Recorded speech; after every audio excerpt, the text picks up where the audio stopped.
Why are there so many wars in the Middle East? Why is the West being targeted by Islamic terrorism? Why was Paris and Brussels recently attacked?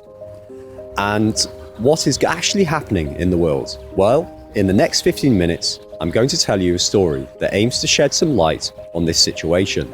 We will need to move between two different historical periods, and in doing so, we will make a parallel. Follow us.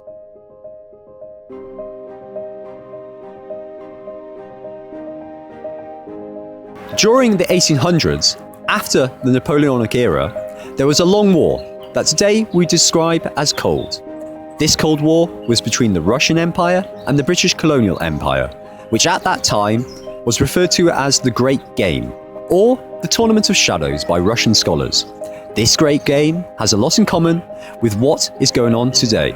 Obviously, it was a different time back then.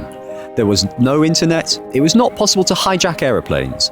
Public opinion and the media were very different, and little was known about what was going on outside one's country. Okay, let's get started. Napoleon and his allies at the end of 1811 had control over this entire area, which led the Russian and British empires to join forces against the French conquest of Europe. Russia and Britain defeated Napoleon, but soon after the conflict they realised that they were both a serious threat to each other. Thus, the Cold War for control of Asia began. The Great Game had started. Similarly, we could say that after the USA and Russia joined forces against Hitler and stopped the German advance, a new Great Game started for different areas of influence, but this time on a global scale. The Cold War had begun. In the 1800s, Russia wanted to expand southward and eastward, secretly planning to get its hands on Asian wealth and gain access to the Indian Ocean, which would have ensured key trading routes. But pity for them that India already belonged to another nation, Britain. Russia conquered several regions called Khanates that after the collapse of the Soviet Union at the beginning of 1992 became Uzbekistan, Tajikistan, Kyrgyzstan, Kazakhstan and the Caucasian republics. Britain didn't want to lose India, and sensing the potential threat, decided to use Afghanistan as a buffer state between Russia and British India. Before carrying on, let's talk about energy. Bearing in mind you can't do anything without it. You can't have industry, transport, cooking or even heating. Before the first industrial revolution, the only sources of energy we could use were water, wood, wind and the physical strength of men and animals. Discovering coal changed everything. A small stone could create an enormous quantity of energy that could last longer. This period in history was packed with inventions and technological developments in all fields. Europe was very rich in coal, especially in this era. Bear in mind that this is now a huge urban conglomerate and that North Rhine-Westphalia alone currently produces 21% of the German economy. Subsequently, a new source of energy was discovered, oil, and the second industrial revolution began. Oil gives out more energy than coal, and being liquid, it can be more easily transported and stored. Just think about filling up your car with coal to go to work. To understand how precious it is, it was calculated that the richest man in history was J.D. Rockefeller, an American oil tycoon, who on his own controlled 1.5% of the American GDP. So, with the appearance of these countries producing oil, the global situation changed again. Some historians claim that the First World War can be defined as a war between the oil used by the Americans and the coal used by the Germans. And this happened again in the Second World War, a mechanized war, during which it became clear that the oil was the most strategic wealth in the world. This is why Hitler, during the war, attempted to be energy independent, because paradoxically, Germany had enormous quantities of coal to foster its heavy industry, which could produce weapons and tanks non-stop, but it didn't have oil to get them moving. Therefore, on one side, Germany attacked Russia, hoping to get Baku's oil fields, and on the other side, it tried to block the Suez Canal from Britain and reach the Middle Eastern oil. Britain controlled that area, and together with Russia, it had previously attacked the neutral Iran to take its oil fields. So Hitler dreamed of reuniting his two armies in this point, but he got stopped here and here. From then on, it was obvious that the Nazis had been defeated. Their defeat was made slower only due to the incredible technological and military standard of the Germans. Remember that Germany had made significant progress in all scientific fields. Germany had found a way, the Fischer-Tropsch process, to transform coal into synthetic oil, thus partially solving its lack of oil. In addition, it had had the most efficient army for more than 200 years. It's easy then to see why today's Cold War has moved from here to the Middle East, where a third of the world's oil is produced. Let's go back to the Great Game. We said that Afghanistan was used as a buffer state between Russia and Britain. Both countries tried to control it by promoting certain politicians with coups or even military action. Therefore, there were Afghans supporting Russia and others supporting Britain. In particular, Britain tried to establish a puppet state in Afghanistan, but for various reasons, it did not last long. As a result, Britain suffered several attacks in Kabul. Today we would call them terrorist attacks, and were forced to leave the country, losing its entire army while attempting to retreat. The entire military expedition, around 16,000 people, was killed, apart from one man, who was an army doctor, William Brydon. This battle is similar to that of Teutoburg in 9 AD. Hey man, that's another story. Yeah, you're right. Let's think about today, and the number of puppet states, military coups, dictators and governments being overthrown, purely dependent upon whether you were supporting the American eagle or the Russian bear. Persia, that then became Iran, was at first supporting America. Then it became Marxist Islamic fundamentalist. And today, with its new enemies, it looks like it's going back with America. Let's go back to the 1800s. Britain was threatened by an internal front too. The Indian subcontinent was a melting pot of religions, ethnic groups and cultures, and on various occasions Britain had to deal with attacks and riots. So the British applied the strategy of divide et impera, that in Latin means divide and rule, divide and control. And remember this because it's a recurrent strategy that has proven to be very effective, as the Romans ruled for around 1,200 years with it. And really, that's a lot of time. Britain exploited the various aspects of its colony and actively promoted animosity between ethnic groups and religions to the point that after decolonization, new countries would be born. Pakistan, East Pakistan, that became Bangladesh, India, Sri Lanka, and two more peculiar countries, Bhutan and Nepal, two British protectorates. This allowed Britain to control the area for more than a century, until the Second World War. Let's not forget the Indian Rebellion in 1857 that started in Meerut and lasted 14 months. To set the Indians against Britain, they were told that the British wanted to convert them to Christianity.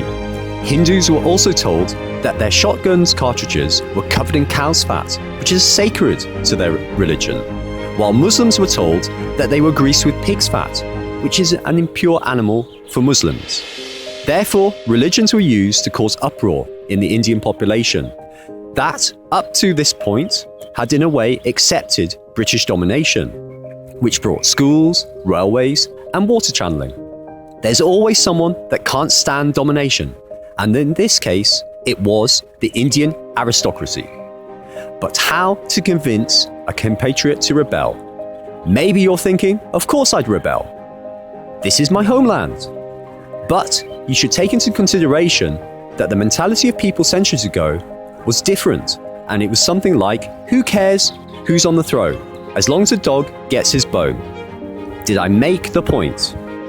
One can withstand many misdeeds of foreign domination, but the people know in their souls one thing: their religion brings them comfort. It can't be taken by any foreign dominator. On the contrary, it will often give them more strength. Do you remember the Bible? Egyptians could never take the faith of the enslaved Jews. Another notion that the Romans knew very well: they always granted full freedom to the enslaved populations when it came to religion. Actually, the Romans often took on elements of these religions, like with the Etruscan gods, the Greek pantheon, Mitra and Christ. Middle Eastern countries today have 33% of the oil, which makes our world turn.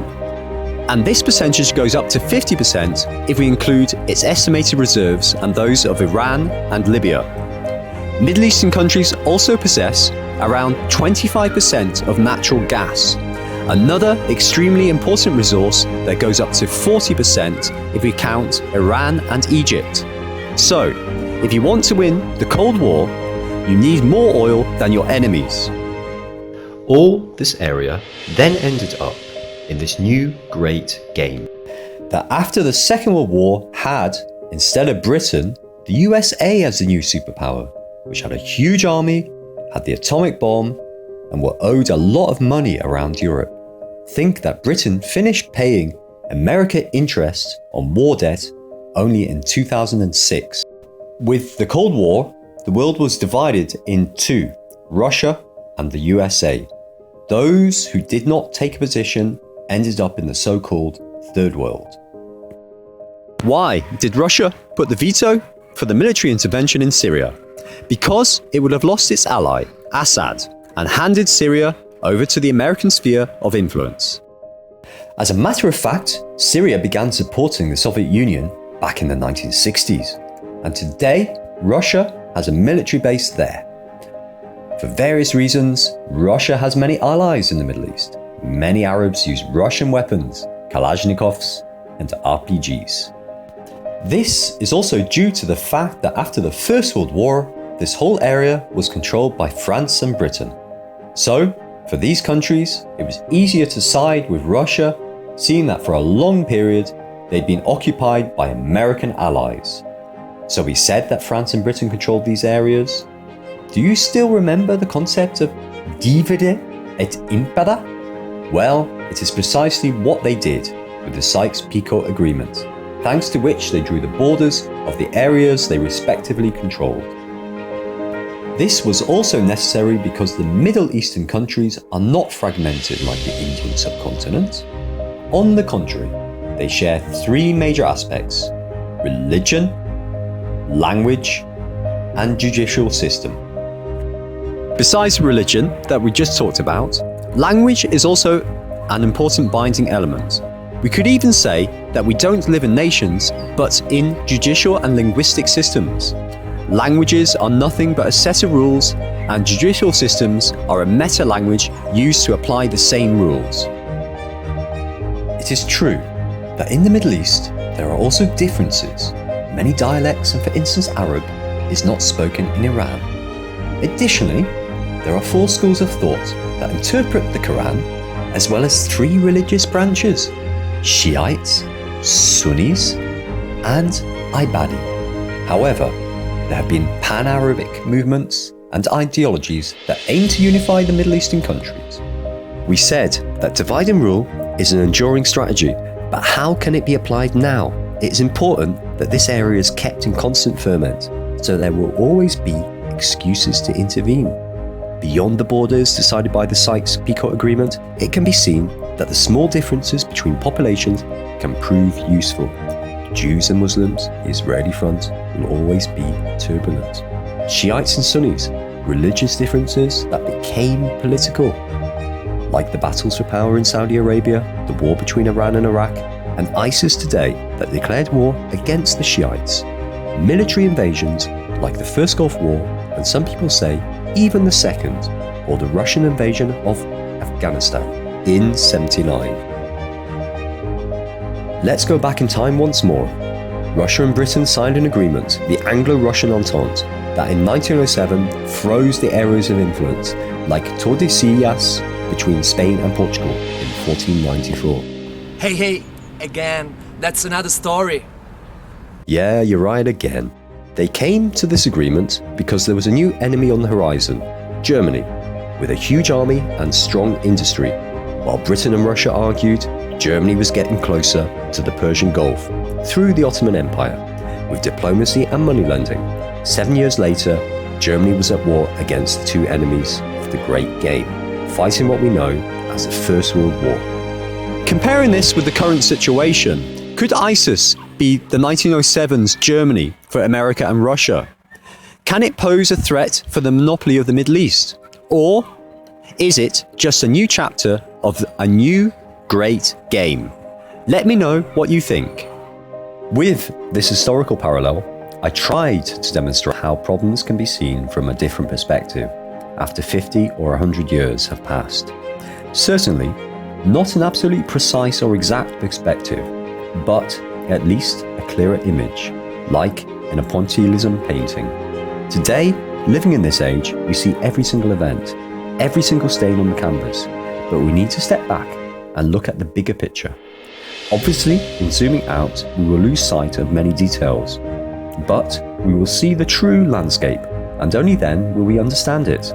The Romans used to say, Historia Magistra Vitae, which means history is the teacher of life. I tried to be as brief as possible, and I'm aware that there are many other variables to be taken into account. But I wanted to offer a perspective, a viewpoint on the landscape.